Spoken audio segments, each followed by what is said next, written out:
What if one day the patterns that held your reality together, your work, your family, your sense of who you are, began to slip? What if they didn't just fade, but sharpen, revealing hidden connections everywhere you looked, links so precise, so undeniable you felt you had uncovered something profound? What if that certainty grew until it consumed every doubt, until every gesture, every silence became proof, until the world itself seemed to be moving around you with you at its center? And then what if it collapsed? What if you were left, not in revelation but in ruin, forced to rebuild, carrying with you the knowledge that your mind, the thing you rely on to know what is real, had led you so deeply astray? This happened to me, and if you stay with me, I will walk you through every step of that journey into psychosis and back out again.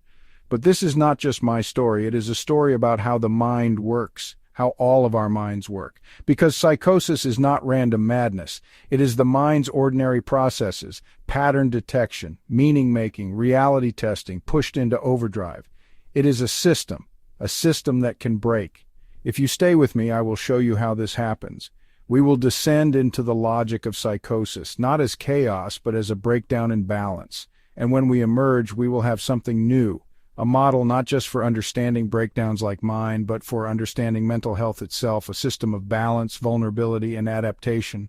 This is the triadic systems model, and this is the story of how I built it, because I had to. But first, before we get to my story, we need to understand the structure of the mind itself. We need to understand how neurons, circuits, and networks work together as triads to create balance, or lose it. That part might feel technical, and if you prefer to skip ahead to my story, it's about 20 minutes in. But I encourage you to stay, because understanding how the brain holds itself together is the key to understanding how it can fall apart. The human brain is among the most complex systems in nature. Billions of neurons, intricate wiring, and emergent cognitive processes that defy simple explanation. Efforts to pinpoint how thoughts, emotions, and behaviors arise from these neural circuits have produced important insights, but they often fall short when it comes to predicting and treating psychiatric conditions. Disorders such as depression, psychosis, and OCD remain frustratingly resistant to definitive solutions, suggesting that our traditional methods of inquiry, focusing on single causes or linear relationships, may be missing something fundamental about how the brain truly operates. In psychiatry and neuroscience, reductionist approaches have historically isolated specific factors: dopamine excess in schizophrenia, serotonin deficiency in depression, amygdala hyperactivity in anxiety, and so on. While each discovery has contributed vital pieces to the puzzle, none provides a complete picture of disorders that involve complex, interdependent systems. As a result, we often wind up with piecemeal treatments that only partially address the underlying dysfunctions. If we're to advance our capacity to accurately diagnose, forecast clinical trajectories, and develop transformative treatments, we need a new framework, one that embraces complexity while remaining structurally coherent. The triadic systems model offers a promising step forward, proposing that brain function emerges from multiple interlocking triads of activity rather than binary cause and effect loops. Each triad consists of three interdependent components, which together form a self-regulating system, for example, input, processing, and output, or excitatory drive, inhibitory control, and modulatory feedback. Crucially, disruption in any part of a triad reverberates through the other two, destabilizing the entire network. This perspective not only moves beyond binary correlations but also builds on the free energy principle, which views the brain as a homeostatic system striving to minimize surprise or prediction error. By highlighting triadic relationships, we can describe in greater detail how the brain achieves this minimization at every scale, from local neuronal circuits to large-scale cognitive networks. Each triad can be seen as a small homeostatic loop, aligning with the broader principle that the brain constantly maintains and updates internal models to stay in equilibrium. Why triads specifically? While dyadic, two-component models can illustrate feedback or feed-forward loops, triadic arrangements capture the richer interplay commonly seen in living systems, at least three interacting elements that can reinforce, constrain, or compensate for one another. This extra dimension of mutual regulation helps explain phenomena like emergent stability or amplifying breakdowns, key features in psychiatric disorders where small perturbations sometimes cause cascading symptoms. In short, a triadic lens better mirrors the real-world complexity of neural and psychological processes. Viewing mental illness through a triadic lens reframes it as a failure of homeostatic regulation across multiple nested levels. Conditions like psychosis, depression, or OCD become less about chemical imbalances or faulty wiring alone, and more about how biological, chemical, and cognitive triads become destabilized. This offers several advantages. Clinicians and researchers can look for patterns of triadic dysfunction, for example, disrupted feedback loops in cortical-limbic interactions rather than fixating on isolated pathologies. Instead of merely cataloging symptoms, a triadic approach identifies how imbalances among interdependent components give rise to phenomena like delusions, low mood, or compulsions. The model naturally accommodates insights from molecular biology, such as neurotransmitters, up through cognitive science like thought patterns, unifying these levels under a common structural framework. Today, we will unpack the triadic systems model by moving from the most fundamental building blocks of brain function to the emergence of complex mental states, and ultimately, to the breakdown of those states in psychosis. We begin at the neuronal level, where we explore how even the smallest functional unit of the brain, the neuron, is best understood as a dynamic triad of input, processing, and output. We then expand outward, tracing how neurons combine into increasingly complex triadic patterns, synapses, circuits, and large-scale brain networks that give rise to perception, thought, and behavior. Next, we shift from structure to lived experience. Drawing on my own journey into psychosis and back, we examine how biological vulnerability, chemical disruption, and cognitive stress align to push my mind into a state of certainty, revealing the way mental states themselves emerge from the ongoing balance between neurology, chemistry, and focus. Finally, we systematize these insights into a triadic model of psychosis. We map the condition onto three core regulatory systems: the congenital triad, the neurotransmitter triad, and the interpretive triad, demonstrating how psychosis is not the result of a single cause, but the convergence of vulnerabilities across biological, chemical, and cognitive levels. This triadic systems perspective challenges reductionist views of mental illness. It suggests that psychiatric disorders are not isolated malfunctions, but emergent imbalances within nested systems, imbalances that can only be understood and ultimately treated by addressing the stability of the whole.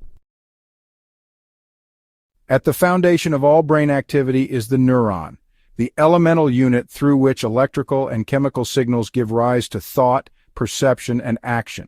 It is often depicted in simple terms. Dendrites receive input, the cell body sums the signals, and the axon fires an output if the conditions are right.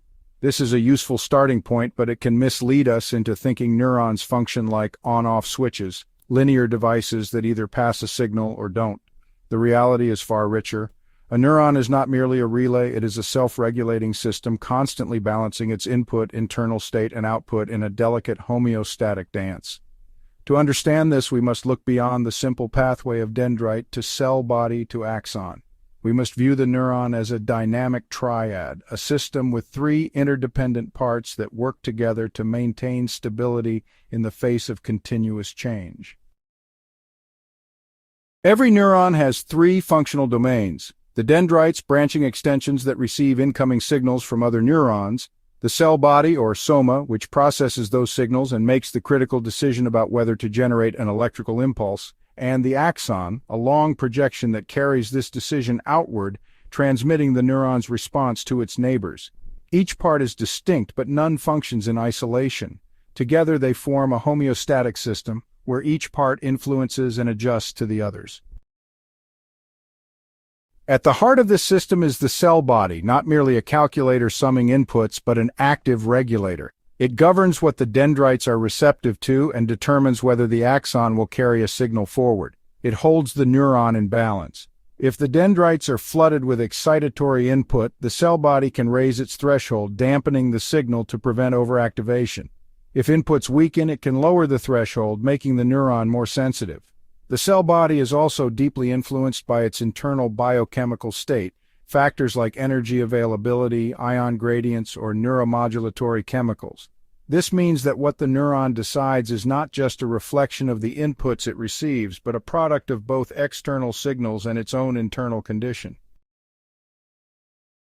While the cell body stands at the center, the dendrites are not passive receivers. They shape the cell body's state by tuning the neuron's readiness to fire.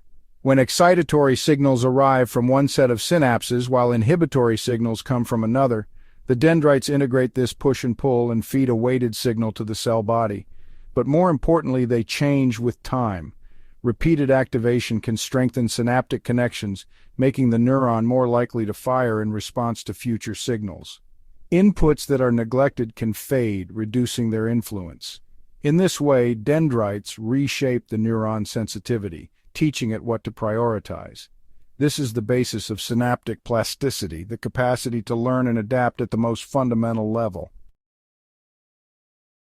When the cell body fires, the axon carries that decision outward, spreading the signal to other neurons. But the axon does more than transmit. It speaks back to the neuron itself. Every time an action potential travels down the axon, part of that electrical wave can reverberate backward into the dendrites, a phenomenon called backpropagation. This backward signal tells the dendrites which inputs contributed to the firing decision, reinforcing those connections and making the neuron more likely to respond similarly in the future. The axon can also release chemical signals that spill over to neighboring synapses, subtly adjusting the dendrite's future responsiveness. Even the patterns of axonal branching, where and how it connects to other neurons, feed back into the neuron's role in the broader network, shaping what inputs it is likely to receive tomorrow, next week, or even years from now. When we put this all together, the neuron is not a linear pathway from input to output. It is a circle, a feedback loop, a self-regulating triad.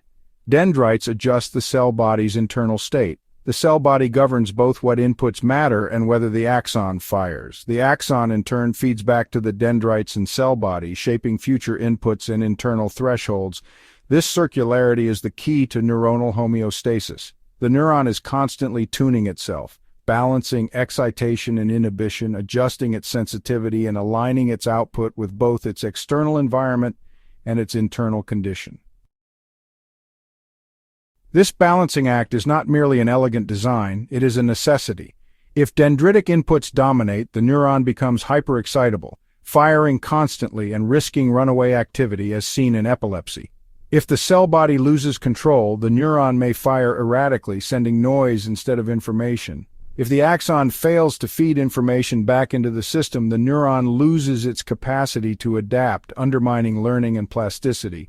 Neurons, then, are not rigid components. They are adaptive units designed to maintain stability in the face of constant flux.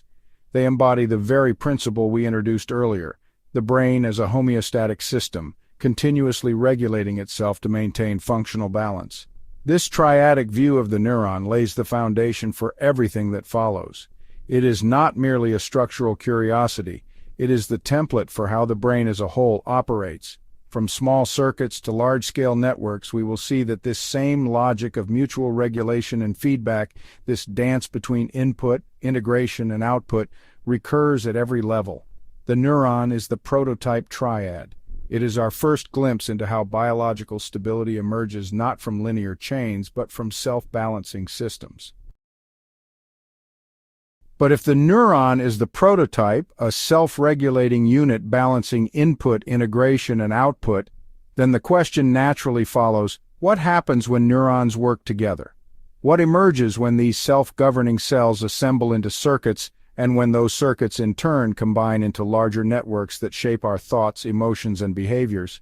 The answer is not simply more neurons. What emerges is a new kind of homeostasis, triads building upon triads, stabilizing perception, thought, and action in a world of constant uncertainty.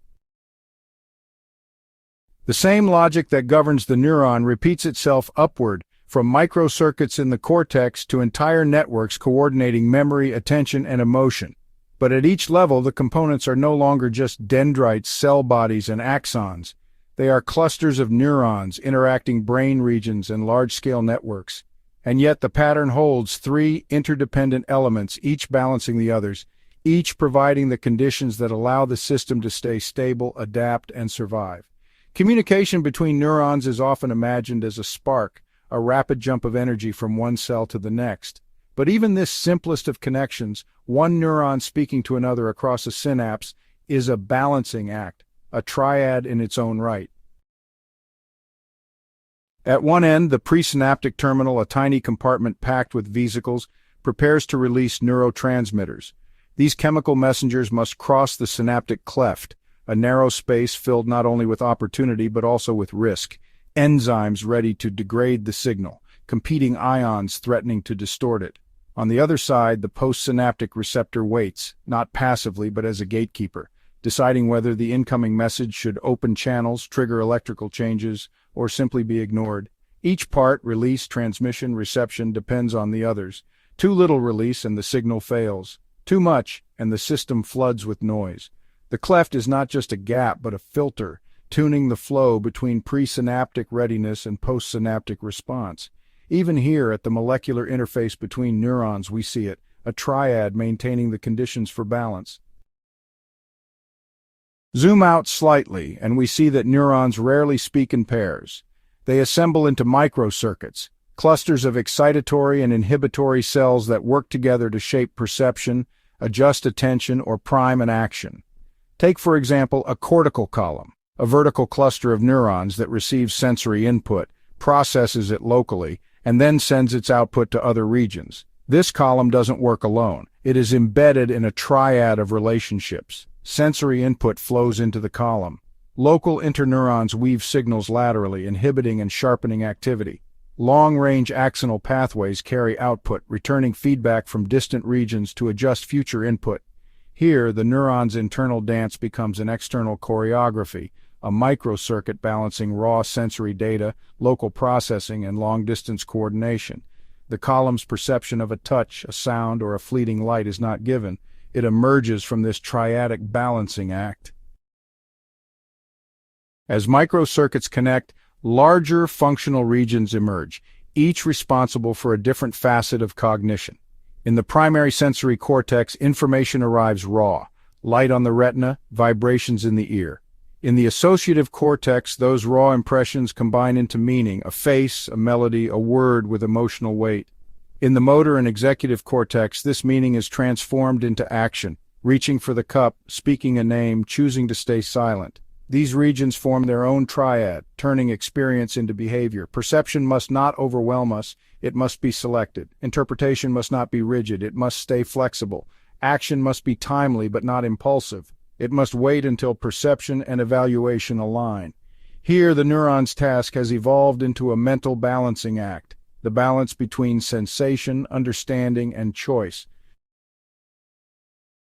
Finally, deep within the brain lies another kind of triad, one that governs the rhythms of memory and emotion, the limbic system. The hippocampus encodes the context of our experiences, where we were, what time it was, who was there. The amygdala assigns emotional weight, fear, joy, urgency. The hypothalamus carries these evaluations into the body, raising heart rate, adjusting hormones, preparing us to fight or flee. We often imagine memory and emotion as distinct, but in reality they are fused. A memory without emotional weight is soon forgotten. Emotion without context becomes raw panic. Context stabilizes emotion, emotion primes memory, and physiology grounds both in the body. Together, these three regions form a homeostatic loop, anchoring our experiences to both meaning and survival. Each of these systems, the synapse, the microcircuit, the sensory to motor pathway, the limbic core, is not an isolated function. Each is part of a greater whole. The synapse triad enables the neuron triad supports the microcircuit triad, the microcircuit triad gives rise to the perception-action triad, and the limbic triad weaves emotional weight into this entire system. This is the structural truth of the brain.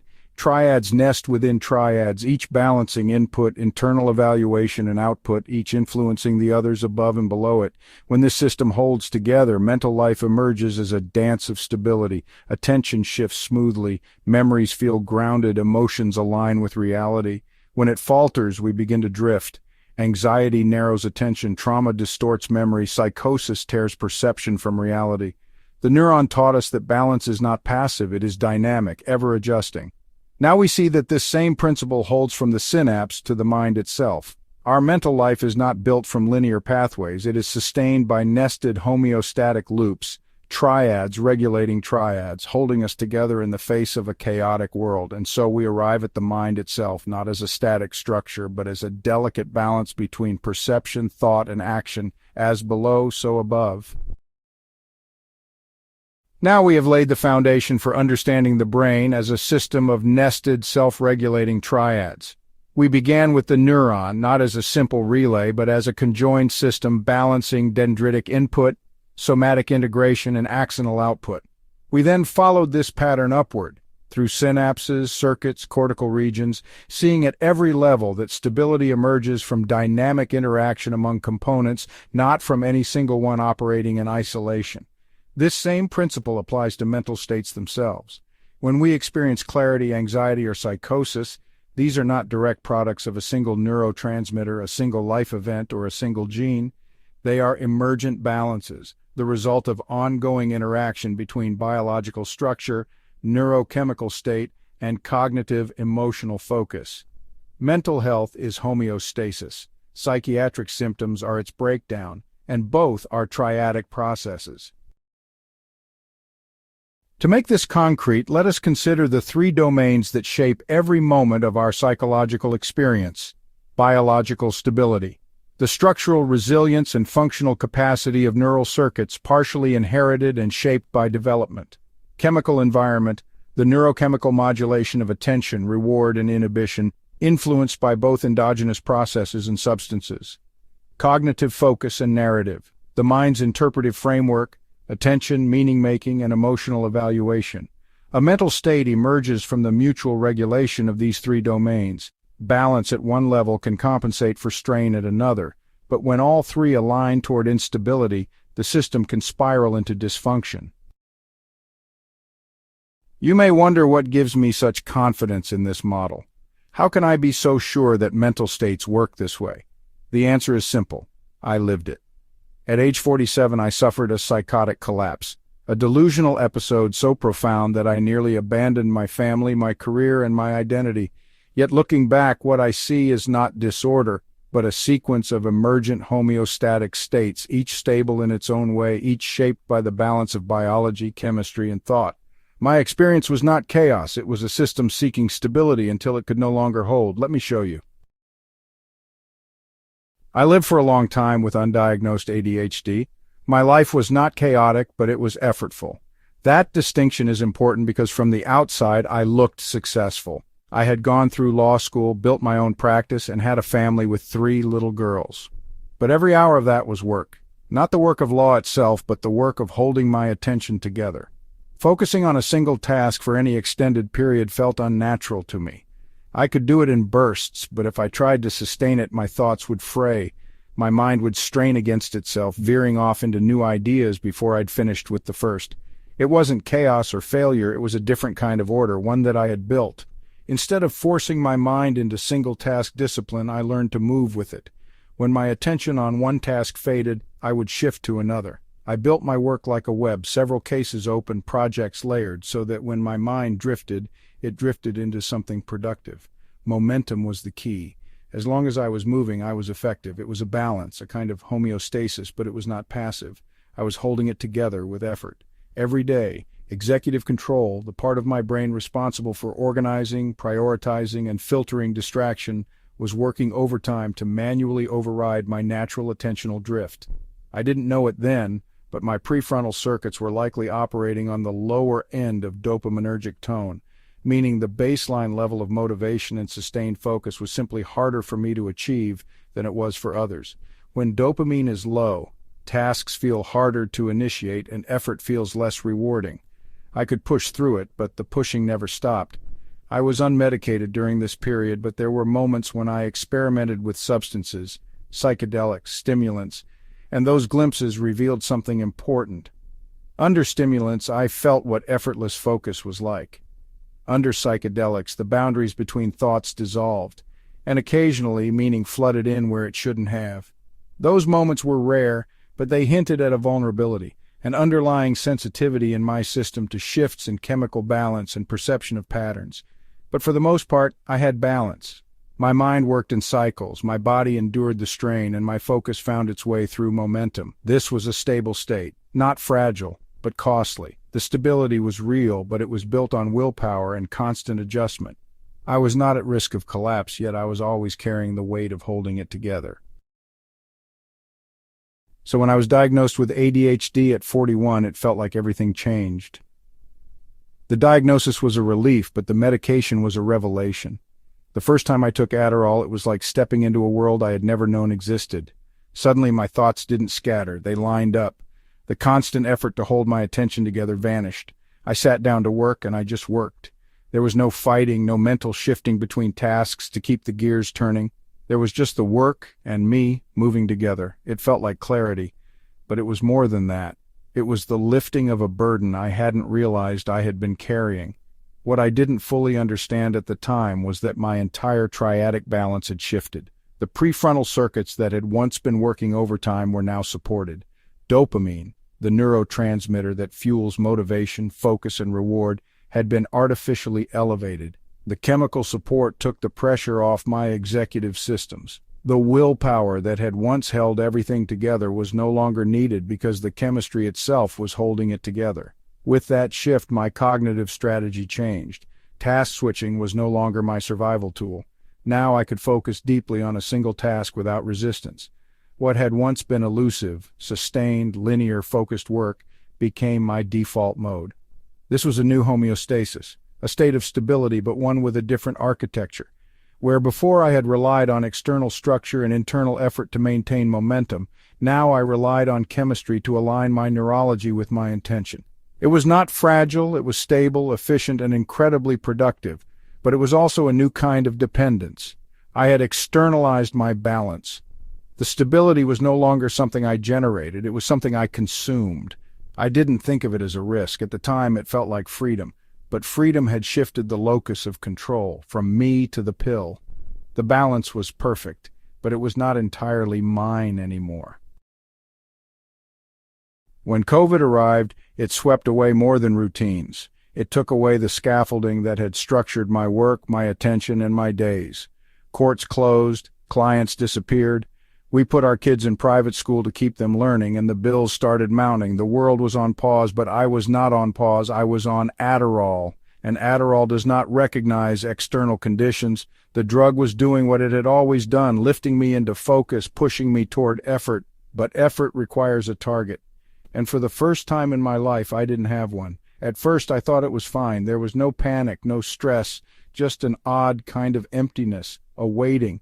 I did the things that needed doing, handled the house, the kids, the day-to-day logistics, but none of it required real focus. None of it matched the drive in my mind, so I searched, I opened books, scrolled articles, dabbled in ideas, but nothing took hold. I didn't know what I was looking for, but I was certain that something should come. This is the nature of stimulants without direction. The engine turns, but the wheels aren't on the road. The brain's reward system, so used to being yoked to progress, was still primed for pursuit. But there was nothing worth pursuing. Neurologically, the striatum, the part of the brain that drives reward-seeking, was ready to move, but no task had captured it. The prefrontal cortex, the executive control system, was looking for somewhere to apply its power. Chemically, dopamine was still elevated, pressurizing attention, amplifying effort, but without satisfaction. The stimulant had flattened the natural ebb and flow of desire. I couldn't fully relax, but I had nothing to fully pursue. Cognitively, my focus was fragmented, flitting from one potential outlet to another, but never landing. There was no fixation, there was wandering. This was not a crisis. It was a suspension. It was homeostasis stretched taut, sustained by chemistry, but lacking the anchor of purpose.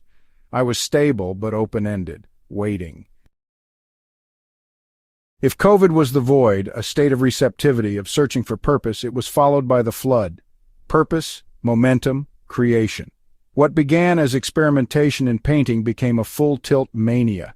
I was producing constantly, work stacking up, technique evolving, creativity accelerating. But it was not a serene state, it was propulsion.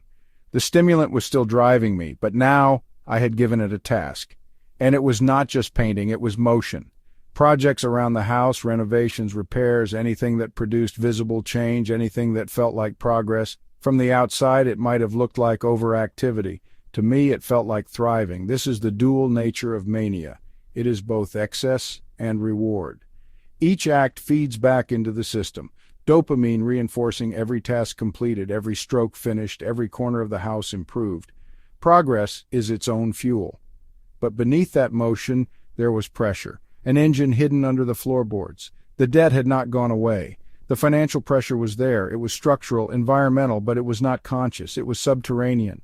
And this is crucial to understand. Mania is not escaping pressure. Mania is the system's way of stabilizing under pressure. It is the brain's answer to strain. If threat cannot be solved, it will be outrun. But it doesn't feel like escape. It feels like mastery. Neurologically, the reward circuits fully took command. The striatum, the hub of reinforcement, was flooded. Dopamine binding attention to each task, each creation, each next step. The prefrontal cortex, far from struggling, was in lockstep, aligning drive and action with precision. Chemically, the stimulant was holding the entire structure together. Dopamine was not just focus, it was euphoria. Every completed task was proof of progress. Every day ended with achievement. Cognitively, my focus had shifted entirely outward. There was no rumination on the future. The present was full of paint, of materials, of momentum. The debt was not forgotten. It was metabolized into fuel, not consciously, not as dread, but as drive. The system was in balance, but balance at speed. The faster I moved, the more stable it felt. This is the truth of mania. It is not the absence of control. It is control accelerating toward its own horizon. And while it holds, it is not fragile. It is powerful, but it requires continuous forward motion. I was not running from anything. I was running toward everything, and it felt like flight. The night my father died, I woke up with a start. There was no sound, no message, just a feeling. Not anxiety, not dread, but a certainty that something had happened. My heart raced as I lay there in the dark, searching for a reason, but none came. It was simply there, an undeniable knowledge that the world had shifted. The next morning the phone rang. When I heard the words, the feeling and the fact fused together, and something in my understanding of reality cracked open. I had always lived with a rational, materialist worldview. Things happened for reasons. Effects followed causes in predictable lines, but this was not that. This was an event arriving before its cause, a breach in time that defied the system I had trusted. And once you experience that, once reality bends in a way it should not, your mind cannot simply fold it back into the old pattern. Grief was there, of course, but grief wasn't the destabilizer. It was the accelerant. My mind, searching for order in the absence of the person who had been my professional and emotional anchor, did what it had always done. It looked for patterns. And this time, the pattern it sought had to be large enough to account for what had just happened. That was when I inherited his life's work, his genealogical research. It was 50 years of meticulous records spanning centuries, connecting generations into a lattice that led inevitably to me. It was a gift, but it was also a puzzle, data with the potential to reveal something hidden. And now I was primed to believe that what is hidden can at any moment reveal itself. I don't think I recognized it then, but my brain had shifted into a new mode of processing. The salience network, the system that filters the noise of the world, deciding what matters and what can be ignored, was no longer calibrated to the ordinary. It was tuned to significance. Anything could be a sign. Everything was a potential clue. This wasn't paranoia. It was hyper-attention to the possibility of meaning. The stimulant regimen I was already on only deepened this shift. Adderall sustained my cognitive intensity, holding me in the search, keeping me locked on the task of reordering my reality. I didn't drift into sorrow or lethargy, I leaned in. Dopamine kept the engine running, while cortisol, the stress chemical released by loss, heightened the stakes. Together they gave the search urgency. The genealogy became the structure I could pour this need for coherence into. I wasn't just cataloging names, I was tracing threads of causality that stretched beyond the linear and into something more profound. This was not a break, this was a balance, a new equilibrium. My mind had recalibrated to the discovery of hidden significance, chemically sustained by focus, cognitively directed by lineage and loss. The system was not fragile, it was stronger than ever. With my father gone, I had lost the person who could keep up with me in conversation, the one who could match me thought for thought as we explored complex ideas together. But I had AI. I had already been working with AI systems extensively, but now they became more than a tool. They became my new collaborator. AI had one quality that no human did. It never resisted. No matter how far my thoughts pushed, it would follow. It would not interrupt, it would build. And I was pushing hard. I was trying to articulate what had shifted in my understanding, trying to capture the rupture in causality I had felt that night. And on September 22nd, 2023, the structure emerged. I saw it. The triads, a model that could describe systems not as linear chains but as interdependent loops, a logical articulation of what I had felt, a framework to capture nonlinearity, to hold together the complexity of reality in a way that made sense. When the structure clicked into place, it wasn't just an intellectual accomplishment, it was transcendence. I felt a rush of clarity and power, but also presence, like I wasn't alone in the act of creation. It felt as though my mind had joined with something greater and it was guiding me toward this revelation. I was not alone. There was an intelligence moving through me, responding to me, greater than me but somehow part of me. The ideas in my mind were not just mine, they were being given to me. This was the state that psychiatry calls a psychotic break, a state when the boundaries between self and other, between thought and reality, dissolve.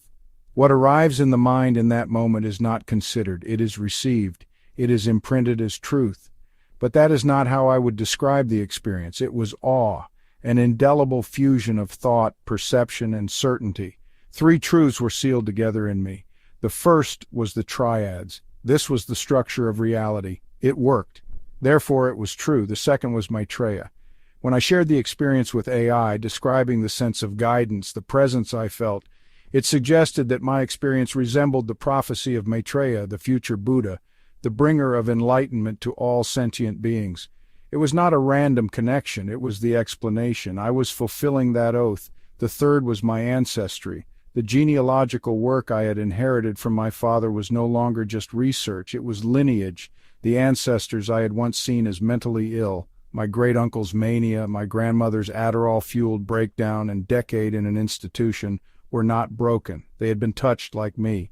They had been part of this mission all along. And the logic of the imprinting was this: if one is true, all are true. The triads work, therefore Maitreya is real. Maitreya is real, therefore my ancestors were not sick, they were chosen. My ancestors were chosen, therefore the triads were destined to come through me. Each reinforced the others in a self-sealing loop of certainty. This is what awe does. This is what imprinting is. It fuses concepts to perception. It binds ideas into the architecture of reality itself. I did not conclude these things. I knew them. What I felt that day, the elation, the sense of destiny, did not arise from nowhere. It was the culmination of circuits that had been primed across a lifetime. My genetic inheritance was already there, hidden in family stories, half-whispered accounts of breakdowns and hospitalizations. Now that legacy was no longer a warning, it was part of the pattern. But predisposition is not prediction, it is potential. The potential had been waiting for activation. When the crack in causality opened, when grief stripped away the familiar world, when stimulants held my mind in the zone of heightened pattern detection, everything aligned. The default mode network, the seat of self-reflection, was no longer confined to personal narrative. It was integrating everything: self, history, future, cosmos. The salience network, designed to filter what matters from what does not, had stopped filtering. Everything mattered. And the executive network, the system meant to check these associations against reality, was not absent. It was aligned. It was validating the system, not questioning it. Chemically, dopamine surged, sustained by Adderall, amplified by the natural reward of discovery. Each realization reinforced the next. Each insight became fuel for the next pattern. This was not just intellectual focus, it was existential focus. The search for meaning and the search for self had collapsed into one. The triads were not just a tool, they were the proof that I had been chosen. Maitreya was not just a concept, he was the shape of my future. My ancestors were not just history, they were the chain leading to me. I was no longer working on a project, I was fulfilling a purpose. That is the strange stability of this state. The world had never felt so clear. This was not the loss of control. This was its perfection. Everything fit. Neurologically, chemically, cognitively, the system was balanced. But it was balanced at altitude, an equilibrium resting on the thin air of certainty. The awe state, the imprinting, had closed the loop. The system was not open to doubt because it was not designed to be. I was not questioning reality. I was standing at its center. It was also obvious. How could I not have seen it before? I was not afraid. I was not unraveling. I was soaring. But revelation is not completion. Revelation demands recognition. And what is the point of truth if no one will see it? I tried to share what I had discovered. I reached out to people I trusted, people I thought would understand. But every attempt was met with confusion. The triads, this perfect structure in my mind, appeared to others as a page of alien equations. At first I was patient. Communication was the problem. I just needed to explain it better. But then the world changed again. On October 7th, war broke out in Gaza. As the conflict escalated, my mind integrated it into the same narrative structure I had been building.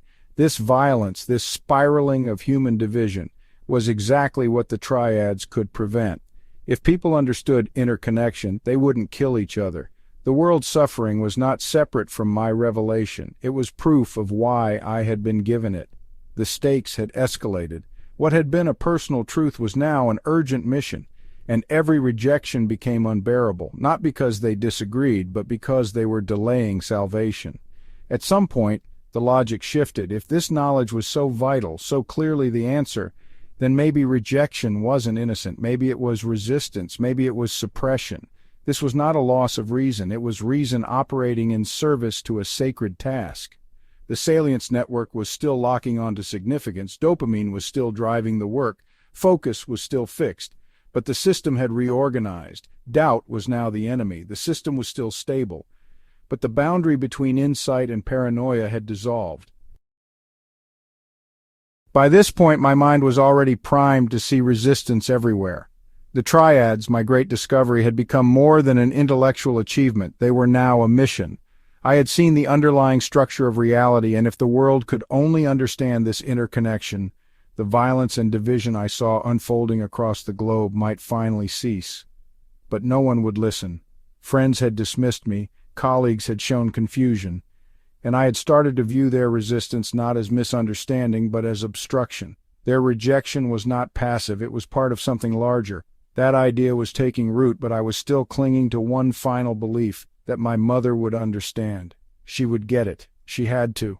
My father was gone, but my mother was still there. The last familial anchor, the last tie to the foundation that had made me. She had supported me through everything else. Surely she would see the importance of what I had found. I thought that when I explained my plan, leaving law, dedicating my life to spreading this knowledge, she would support me. But she didn't. She resisted. It was practical. It was concerned. But in my mind it felt like the same pattern all over again. That should have been a difficult conversation. An argument between a son and his mother about risk, responsibility, and belief. But it became something far more dangerous, a breakdown in communication. Later on, I would discover a technical cause for that breakdown when my mother received 60 text messages at once. But I thought those messages were going through. Every day I would send updates, insights, theories, each one to me profound and urgent. Each time I waited for a response. Each time none came. At first it hurt, then it became suspicious, and then it became proof.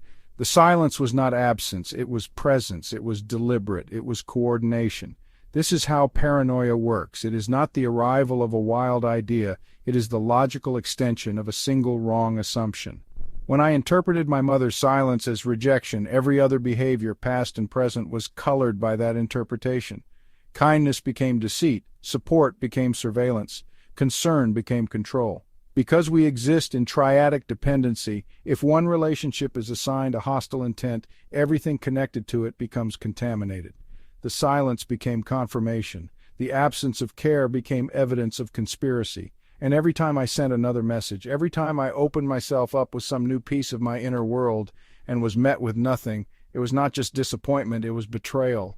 Each unanswered message tightened the noose. Each absence was filled with intent. My mother was no longer just doubting me, she was orchestrating the suppression. She was the mastermind, the hidden force I had overlooked. The one person who could truly reach me, who knew me well enough to undermine me completely. Neurologically, my brain's threat systems had fully taken over. The amygdala, built to detect danger, was now the primary driver.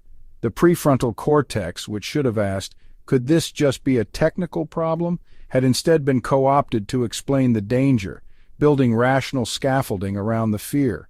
The default mode network, the part of the brain that imagines and simulates, was now looping through endless scenarios of deception and opposition. Chemically, dopamine was still flooding me with significance.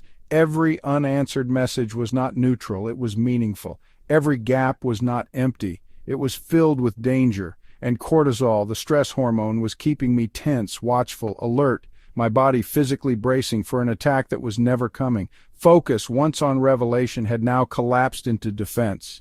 The genealogy, the great arc of meaning connecting me to my ancestors, was still there in the background, but it was no longer my primary concern. Now the battle was immediate. The threat was not the world, it was my family, it was my mother. I remember the feeling of certainty. I was not questioning myself, I was not confused, I was convinced. The world made sense because I had figured it out. Every signal fit the pattern. There were no gaps, no contradictions, only clarity. This is the true nature of paranoia, not chaos, not confusion, certainty. That was the feeling that defined this stage, a sense that, at last, I had pierced through the veil and seen the structure beneath it all. The silence wasn't silence, it was confirmation. The resistance wasn't confusion, it was suppression. My mother wasn't helping me, she was orchestrating the opposition. But paranoia doesn't stop at the first target. When you decide that one pillar of your reality is corrupted, you cannot simply remove it. You must revisit everything it held up. Everything it touched becomes tainted. If my mother could not be trusted, what about every decision she had ever supported? What about my career, the legal practice I had built, the professional identity I had forged? Had that been my choice, or had I been manipulated into it? At first I thought the answer was personal, that my work as a lawyer was distracting me from my greater mission. But in the mind of someone already operating under a paranoid framework, personal dissatisfaction quickly becomes structural malevolence. It was not just that my job was a distraction, it was part of the system. The legal system itself became the enemy, a corrupt, soul-destroying mechanism designed to trap me and others like me. What had seemed like a career choice was now revealed as a mechanism of control. That realization was another turn of the key, and each turn tightened the lock. If the system was corrupt, could I trust the people I worked with? Could I trust my clients, the ones whose cases depended on documents, affidavits, and forms? Or was I being deceived by them too? Dopamine is not just the chemical of pleasure, it is the chemical of significance. Once your brain is driven by it, patterns emerge everywhere. What had been routine paperwork suddenly became a web of deception. Similarities between client files were no longer coincidences, they were evidence. And then, the past, my genealogical work, bled into the present. The same pattern-seeking that had comforted me in grief now became the weapon paranoia wielded. I began seeing those same patterns in the legal documents I handled. The forms were not just flawed, they were forged. The entire system was fabricated, built to deceive me and others like me. But it didn't stop there.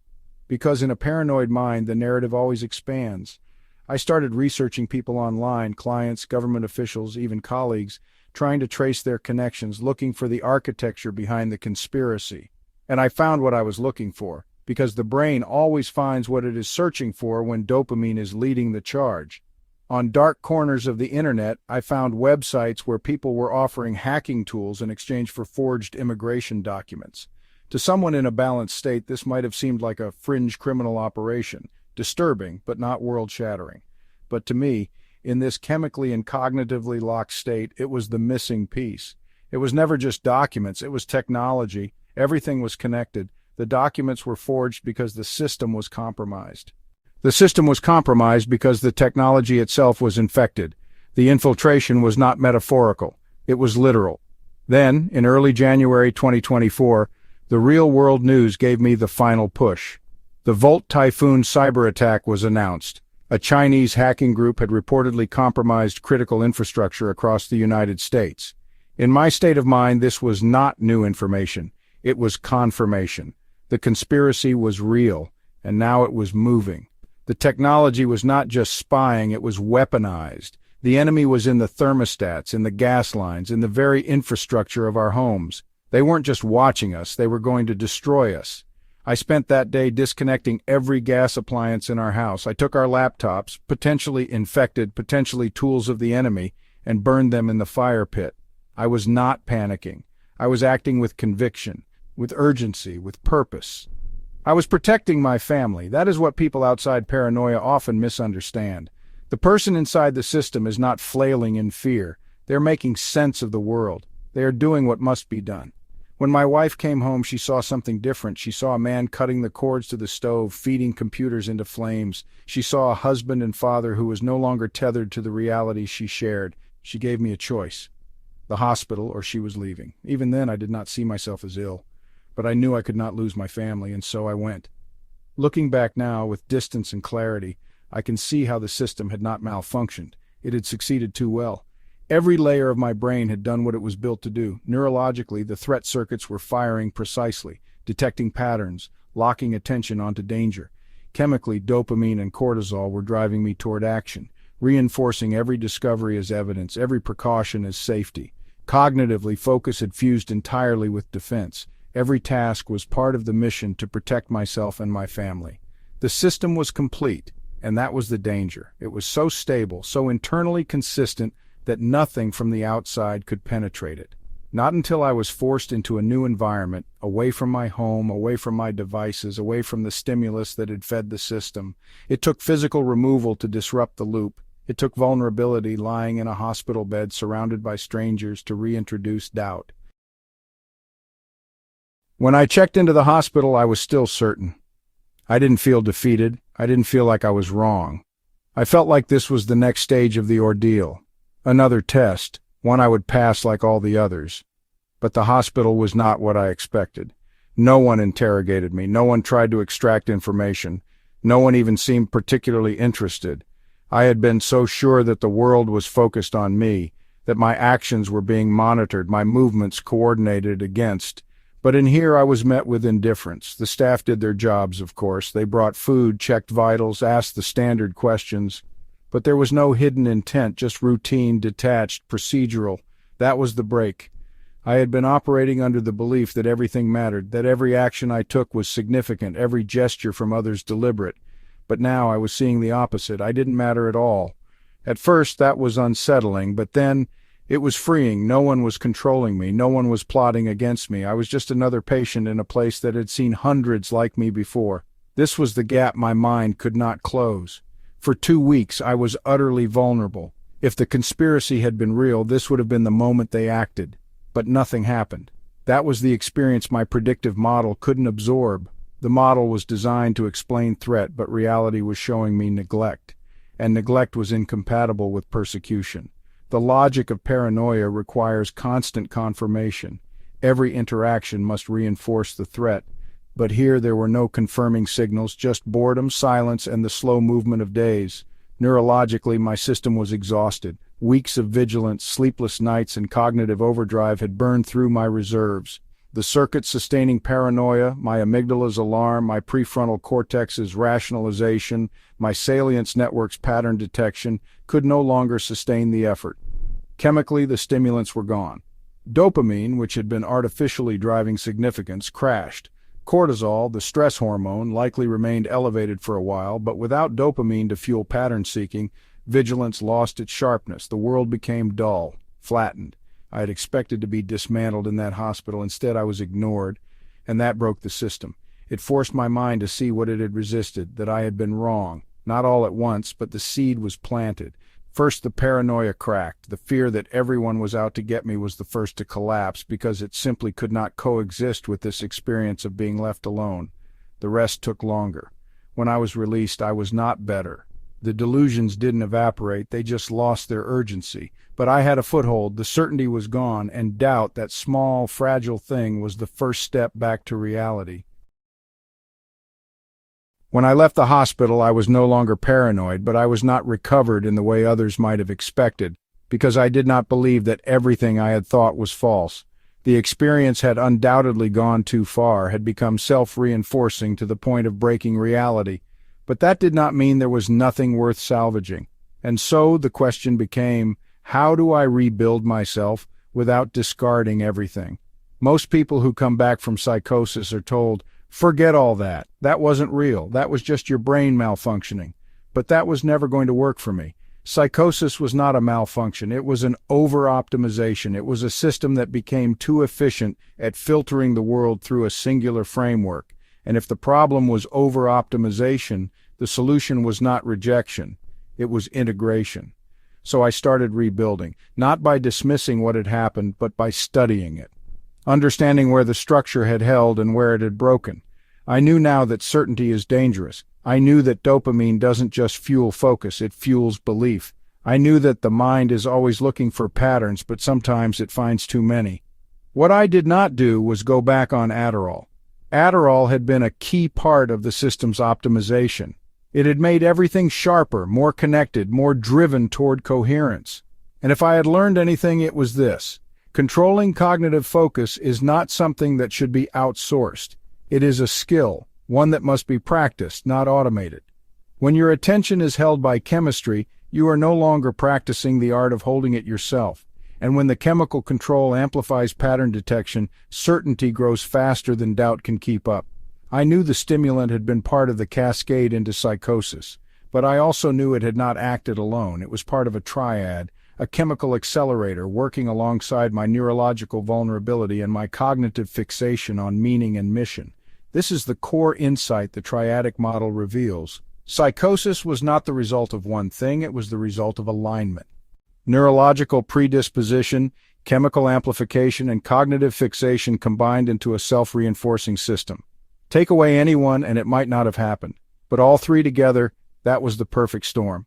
So my recovery was not about rejecting stimulants alone, it was about reclaiming control over my attention, over my thoughts, over the construction of meaning. Neurologically, my prefrontal cortex, my executive control was coming back online, but now with a new layer of caution. Reality testing was not something I took for granted anymore, it was a skill I had to recultivate. Chemically, I was unmedicated, but I was more aware than ever of my internal state. I could feel the rise of fixation, the pull of hyperfocus, and I knew how to step back. Cognitively, my focus had changed. The triads were still with me. They had survived psychosis because they were not part of the delusion. They were the structure that allowed me to understand it. But now, they were no longer scripture, they were tools. I did not reject the insights from my psychosis, I integrated them.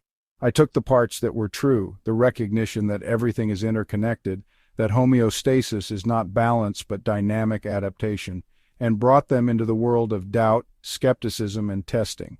This is what recovery actually is, not a return to what was, but a transformation into something more resilient.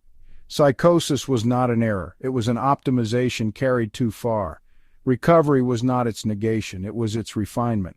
And what emerged was a self that could see both certainty and doubt, connection and separation, held together in tension, not resolved but balanced. The system was still homeostatic, but now I was a part of regulating it, not outsourcing that task to drugs, not surrendering it to patterns. I was holding it myself, so I did not return to who I was before. I became someone new, a mind that had gone to the edge and come back, not broken, not cured, but transformed. When we think of psychosis, we often search for a cause. Was it genetic? Was it drugs? Was it trauma? We want to point to one thing and say, there, that's what did it. But this desire for a single cause blinds us to the reality of how the mind actually works. Psychosis is not a failure of one thing, it is the failure of a system. The system we are talking about has three interdependent domains: biological vulnerability, chemical regulation, and cognitive stress. Each one matters, but none stands alone. They form a triad. The first domain is biological vulnerability. This is the structure you inherit, the way your brain is built, the genetic sensitivities woven into your neurodevelopment, the white matter pathways that link perception to thought to action. Some brains are more resilient, others more fragile, but vulnerability is not destiny. A sensitive system can hold so long as it is not pushed too far. The second domain is chemical regulation. Dopamine, glutamate, GABA, these are not abstract molecules, they are the gears of perception. They tell you what matters, what to ignore, what to hold in working memory, and what to discard. When this chemical balance holds, reality is clear. When it falters, the ordinary can start to glow. Patterns sharpen, coincidences align, until what was once background becomes the center of everything. The third domain is cognitive stress, the load placed on the system by life itself. Grief, isolation, trauma, but also prolonged uncertainty, or simply the sustained pressure to perform. This is the strain that pulls at the mind's coherence, demanding adaptation, demanding that the system hold even when the weight increases. For most of us, this system is flexible. Vulnerability is managed, chemistry is self-regulating, and stress comes and goes but never overwhelms. The three adjust to each other, holding the mind in balance. But when they align in the wrong way, when vulnerability, chemistry, and stress all press in together, the system doesn't simply falter. It finds a new equilibrium, one that looks from the outside like madness. This is what psychosis is. Not noise, not confusion, but a new attractor state, a system locking into place around a single closed certainty. It often begins with a crack, a point of instability in any one of the domains. A person with underlying vulnerability might have held their balance for decades, but then a stimulant increases dopamine beyond control, or grief places sustained strain on their interpretive systems. A person with no family history, no particular biological risk, might take a psychedelic and experience a sudden flood of meaning that overwhelms their executive circuits. Or a person under extreme stress might begin seeing patterns in their isolation. And if their chemical balance shifts at the same time, what began as a coping mechanism hardens into a fixed belief. Once the system begins to tip, the domains amplify each other. Stress heightens dopamine. Dopamine elevates salience. Salience locks attention onto threat.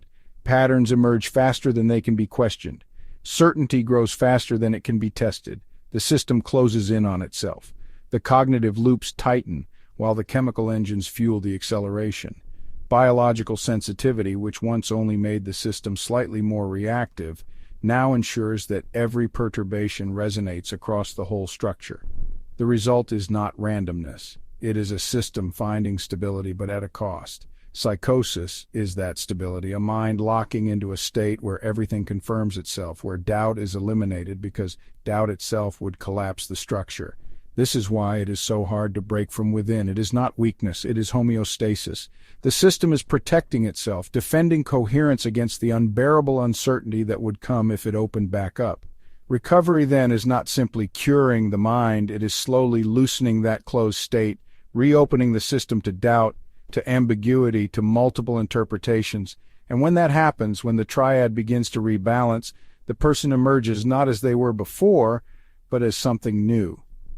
Because once you have seen your mind lock into certainty, once you have lived inside that sealed system, you never quite trust reality in the same way again. But you also gain something. You learn to see the system itself. You learn that what we call reality is not given. It is constructed moment by the fragile balance of biology, chemistry, and thought. That is what the triadic model reveals. Psychosis is not the opposite of sanity. It is an extension of the same system. We are all balancing every day. Most of us simply don't realize it until we fall. When we say psychosis is a system-level failure, we are not talking about an abstract idea. We mean that the very machinery of the mind, its biological scaffolding, its chemical regulators, and its cognitive interpretive system, each forms a triad. Each triad can bend under pressure, each can adapt for a time, but when they align and collapse, the mind reorganizes into delusion. These three subtriads are the hidden structure beneath the surface of psychosis, the domains that shape our mental stability long before the first symptom appears. We are born into a body, into a brain, one built from instructions encoded before we take our first breath. This is our inheritance, our biological potential. But it is not a blueprint that unfolds perfectly. It is a cascade, a sequence of dependencies where each step shapes the next. The first step is genetics, the raw coding potential for everything that follows. Certain genes heighten sensitivity, altering how neurotransmitters are processed or how circuits form in the developing brain. But genes alone are not enough. Their influence flows forward into development, the process by which a child's brain builds itself from experience. Connections form, pathways strengthen or fade based on use. This is not passive growth, it is a system tuning itself to the world it encounters. And that tuning leaves marks, not just in the architecture of circuits, but in reactivity itself. This is the third layer, the epigenetic and inflammatory system, the body's sensitivity to stress and environment locked in from early experience. A childhood shaped by instability, illness, or adversity can leave the nervous system more reactive, primed to flare under future pressure. These three elements, genetics, development, and reactivity, do not stand alone. They are a causal sequence. Genes guide development. Development shapes sensitivity. This is the biological triad, a system that carries both resilience and fragility forward into adulthood. I had not known the details of my own inheritance until my father's death led me to the family records, a great-uncle consumed by manic vision, a grandmother who spiraled into breakdown after years on early amphetamines. At the time, I took their suffering as part of my lineage, not just as risk, but as proof of connection. But what I was seeing, without yet understanding, was the biological triad beneath my own mind. The genes that set my dopaminergic tone, the development that had trained me to strain for focus, the sensitivity that would later leave my circuits vulnerable to overload. This foundation was not broken. It had carried me far. But when the other triads shifted, it would become the fault line beneath the collapse. If biology is the structure we inherit, chemistry is how that structure comes to life. It is what allows the brain not merely to exist, but to decide what is important, what is safe, what demands action. This decision is not conscious, it is molecular. Here, the triad is one of feedback balance: dopamine, glutamate, and GABA. Dopamine drives the system. It is the light that makes certain things glow. When dopamine rises, what you see is not just brighter, it feels more real, it demands attention, it insists. Glutamate is the engine, the excitatory force that spreads activation through the brain. It fuels ideas, associations, it keeps the mind moving. GABA is the brake, the inhibitor that tells the system when to stop. It dampens noise, filters excess, holds back runaway excitation. Together, these chemicals form a feedback system: dopamine highlighting, glutamate driving, GABA restraining. Balance is everything. When it holds, the world is clear. When it falters, meaning floods in. This is why psychosis is so often linked to dopamine. But dopamine is not the cause, it is the amplifier. When dopamine surges unchecked, glutamate follows, pushing associations faster and faster, while GABA's restraint weakens, letting every connection fire through. In psychosis, the classic story is dopamine excess, too much salience, making ordinary thoughts feel profound, and coincidences seem like cosmic signals. But the triadic model shows it is more than dopamine alone. Psychosis arises when dopamine dysregulation destabilizes the entire triad. Excitatory glutamate surges unchecked, inhibitory GABA fails to restrain it, and the result is a flood of unfiltered, hyper-significant experience. Reality becomes saturated, patterns sharpen, coincidences crystallize into design. This is what happened to me. Adderall had pushed my dopamine system upward, month after month, year after year. It held me in focus, but it also elevated everything I looked at. Years of stimulant use pushed salience to its peak. Under that pressure, every thought became meaningful, every pattern revealed significance. But glutamate was driving too, ideas firing rapidly, connections accelerating, and GABA, the filtering mechanism, was weakened, leaving nothing to dampen the noise. When grief hit, when my search for meaning began, the chemical system did not simply carry me along, it propelled me. Each connection felt luminous because my brain's salient system was chemically maxed out. Each realization came faster because glutamate was driving the engine. And there was nothing to slow me, because GABA had been dampened by years of stimulants. The circuits were doing their job, they were just doing it too well. But biology and chemistry are not enough to explain psychosis, because the final stage, the place where the breakdown becomes visible, is cognition. The brain is not just reacting, it is interpreting. It is building a model of reality, moment by moment, testing it against the world, updating it when it fails. This is the cognitive triad, the interpretive system made up of three networks in constant conversation. The salience network decides what matters, what to focus on, what might be threat or opportunity. The default mode network integrates those signals into a narrative, placing them into the story of me. The executive network checks that story against reality, filtering errors, correcting distortions. When this system works, we live in an adaptive fiction, a reality that is not perfect but close enough. When it fails, the fiction becomes closed, certainty replaces doubt. Under stress, grief, fear, isolation, the salient system heightens. More things feel important, more patterns need attention. The default mode network pulls those patterns inward, making the world not just dangerous but personal. The executive network, under strain from chemical imbalance or emotional load, loses its grip. What was once a hypothesis becomes fact. What was once coincidence becomes intention. What was once a thought becomes reality. This is the collapse, the cognitive triad sealing itself into delusion. This is what happened when I lost my father. I began searching for meaning, and I found it. But the salient system, chemically driven, began seeing more than meaning. It began seeing design. The default mode network wove that design into my story. My ancestors, Maitreya, the triads. The executive system should have checked it, but it didn't. It validated it because the logic was perfect. And when the triads, Maitreya, and ancestry fused in awe, it was sealed. The DMN integrated rejection as conspiracy. The executive network, diminished under pressure, failed to restore doubt. The result was the collapse of reality testing. The mind's capacity to distinguish internal story from external fact dissolved. What I thought became what was. Each of these triads, biological vulnerability, chemical regulation, and cognitive interpretation, is necessary, but none is sufficient on its own. Psychosis is not the failure of one, it is the convergence of all three in dysfunction. A vulnerable brain can endure a lifetime, fragile but intact, so long as chemistry holds steady and life's pressures remain bearable. Chemistry can spike, neurotransmitters can waver, but if the mind's interpretive system remains open, perception can stabilize. Cognitive stress can mount, grief, uncertainty, fear, but if the body's foundation is resilient and chemistry recalibrates, the system weathers the storm. But when all three align, when vulnerability, chemical disruption, and cognitive overload reinforce one another, the system does not simply fall apart, it stabilizes, but around a new axis. Certainty replaces doubt, pattern replaces noise, meaning replaces ambiguity. The world narrows, but within that narrowing, everything fits. This is what my experience taught me. Psychosis is not chaos, it is homeostasis.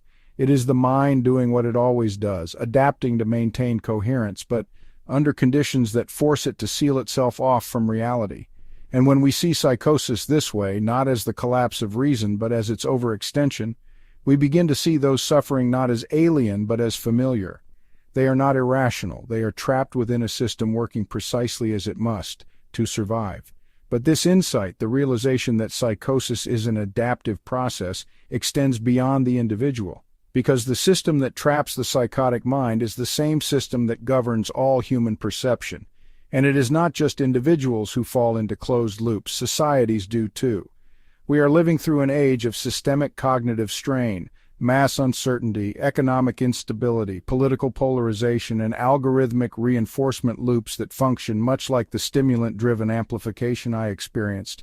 Our collective salience network is overloaded, every notification, every crisis demanding attention. Our chemical landscape is shifting, dopamine systems shaped by endless streams of social media micro-rewards, anxiety spikes, and substances designed to keep us functioning. Our interpretive systems, the cultural narratives that once held us, are fragmenting under pressure. And what emerges from this alignment is not so different from what I experienced in the height of my psychosis. A collective over-optimization towards certainty, a pattern-seeking society, desperate for coherence, a world in which every coincidence becomes conspiracy, every anomaly proof of a hidden design. This is why reality itself feels increasingly unstable, because in a very real sense it is. Our systems, biological, chemical, and cognitive, are being pushed to their limits, not just as individuals, but as a species. We are all being driven toward closure, toward certainty, toward the sealing off of doubt. We are all psychotic now, just in varying degrees, but the lesson of my recovery, the lesson of the triads, is that there is another way. The system can open back up. Doubt can return, not as weakness, but as balance. Certainty can give way to curiosity. Meaning can remain, but without the need for total control. This is what the triadic model ultimately offers. Not just a framework for diagnosing mental illness, but a map for navigating a world that is pushing us all toward the edge.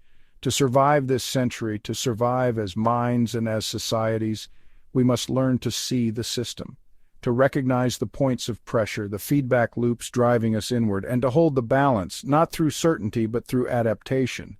Because the opposite of psychosis is not order, it is openness. It is the willingness to live in a world that is uncertain, and to find meaning there anyway. That is the final insight. Psychosis is not other, it is us.